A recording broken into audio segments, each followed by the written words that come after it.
Olá! Quando a gente pensa numa crise policial, a primeira imagem que vem à cabeça é o puro caos, né? Sirenes, muita tensão, tudo imprevisível. Mas por trás dessa cena existe uma disciplina, um método muito bem estruturado, uma doutrina inteira pensada para transformar exatamente esse caos em controle. Hoje a gente vai desvendar esse manual de operações.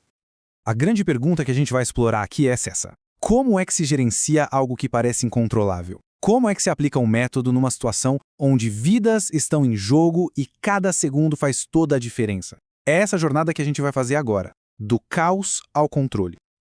Ok, vamos lá. Para começar, a gente precisa entender o que é uma crise. E essa definição aqui do Decreto de Pernambuco é muito poderosa. Olha só as palavras-chave: não rotineira, resposta especial e talvez a mais importante, grande risco à vida. Isso quer dizer que uma crise não é uma ocorrência qualquer, é um ponto de virada, onde o manual comum já não serve mais e a coisa toda pode piorar a qualquer instante. Agora, o que é bem interessante é a evolução do pensamento sobre o que é uma crise. A definição clássica do FBI, por exemplo, foca em encontrar uma solução aceitável, o que pode ser meio subjetivo e joga todo o peso nas costas da polícia. Já a doutrina brasileira mais moderna, como a gente vê no Decreto de Pernambuco, é mais sofisticada. Ela foca na possibilidade de agravamento e divide a responsabilidade entre todos os órgãos de defesa social. Isso mostra uma mudança, sabe? De uma mentalidade de só reagir para uma de gerenciar o risco em conjunto. E uma crise pode ter muitas caras, cada uma com sua própria dinâmica, muitas vezes assustadora. Pode ser desde a tensão de uma situação com reféns, onde negociar é tudo, até a violência de um agressor ativo, onde a ação imediata é a única saída. Entender esses tipos de crise é o primeiríssimo passo para saber como responder. E isso nos leva a uma pergunta bem lógica. Se um assalto a banco com reféns é tão diferente de uma rebelião num presídio, como é que pode existir um manual que sirva para os dois? A resposta está na primeira grande divisão que a doutrina faz. E aqui está o pulo do gato. Todo incidente é classificado como estático ou dinâmico. Não incidente estático, a ameaça está contida, está localizada. Pensa num criminoso barricado numa casa. Nesse caso, o tempo é um aliado. Ele permite que as equipes especiais cheguem, que se colete informação, que se negocie. Agora, no incidente dinâmico, a ameaça está em movimento, fazendo vítimas. O tempo aqui é um inimigo mortal. A prioridade não é negociar, é parar o estrago o mais rápido possível. O caso do sequestro na casa do Silvio Santos é um exemplo clássico de um incidente estático. A partir do momento que o sequestrador se trancou na residência, a ameaça foi contida. Isso deu tempo para o GAT, a unidade de elite, assumir, cercar o local e, o mais importante, negociar por horas até conseguir uma solução pacífica. E em contraste total, a gente tem a tragédia de Realengo. Ali, o atirador estava se movendo pela escola, caçando vítimas ativamente. Era um incidente dinâmico na sua forma mais pura. Não dava para esperar os especialistas chegarem. A doutrina manda que os primeiros policiais que chegam ao local ajam imediatamente para confrontar a ameaça e parar o massacre. Duas crises, duas abordagens completamente diferentes, tudo definido por essa distinção, estático ou dinâmico. Depois que a natureza da crise é identificada, se é estática ou dinâmica, entra em jogo um conjunto de princípios que vai guiar cada passo. Não é improviso de jeito nenhum.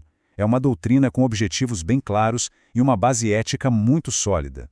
E no topo de tudo tem um objetivo que não se negocia: preservar vidas, todas as vidas. Cada tática, cada palavra dita numa negociação, cada decisão do comandante tem que ser pesada contra esse primeiro e mais importante objetivo. Depois disso, vem a aplicação da lei e, por fim, restabelecer a ordem, devolver a sensação de segurança para a comunidade. Então, como é que um gerente de crise decide autorizar uma invasão tática? Por exemplo, ele passa por um tipo de checklist mental. Primeiro, a ação é realmente necessária ou tem outras opções? Segundo, o risco é válido, ou seja, o que se pode ganhar é maior do que o perigo envolvido? E por último, essa ação é aceitável? Ela se sustenta do ponto de vista legal, moral e perante a opinião pública? É um processo pensado para evitar decisões de cabeça quente. Com a doutrina estabelecida, o foco agora muda para as pessoas. Tanto para a estrutura de comando que está ali no local, quanto para a psicologia de quem causou a crise, que talvez seja o ponto mais crucial. É fundamental entender que existem dois tipos de gerentes na cena. O primeiro que chega, o gerente emergencial, tem a missão de conter os danos iniciais. Isolar a área, pegar as primeiras informações, evitar que a crise se espalhe. O trabalho dele é segurar as pontas. Depois chega o gerente efetivo, que é um especialista treinado e que assume o comando estratégico. É ele quem vai tomar as decisões finais sobre negociação, táticas e como a crise vai ser resolvida. E uma das informações mais importantes que o gerente efetivo precisa ter é o perfil de quem causou a crise. A estratégia que vai ser usada depende totalmente de entender as motivações dessa pessoa. Não se negocia com todo mundo do mesmo jeito. Basicamente, a doutrina divide os causadores de crise em 4 perfis principais, e cada um exige uma abordagem completamente diferente.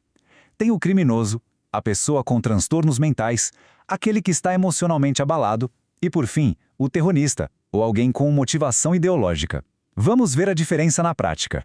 O perfil do criminoso tipo num assalto a banco que deu errado é o mais previsível, digamos assim. As motivações dele são práticas. Dinheiro, um carro para fugir, ele está usando os reféns como moeda de troca. Como é um ator racional, a negociação vira quase uma transação comercial.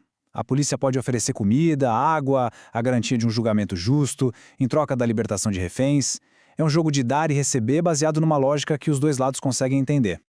Agora, compara isso com alguém que está agindo por causa de um delírio. As exigências dessa pessoa podem não fazer sentido nenhum no nosso mundo. A negociação aí deixa de ser uma troca e passa a ser sobre construir confiança, usar uma linguagem super simples e, acima de tudo, ter uma paciência enorme para entender a lógica da realidade distorcida daquela pessoa. A estratégia muda completamente, sai o tático e entra quase o terapêutico.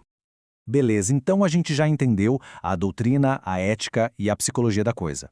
Agora tudo isso se encaixa num processo, numa sequência de fases que leva a crise desde o seu começo explosivo até a sua resolução.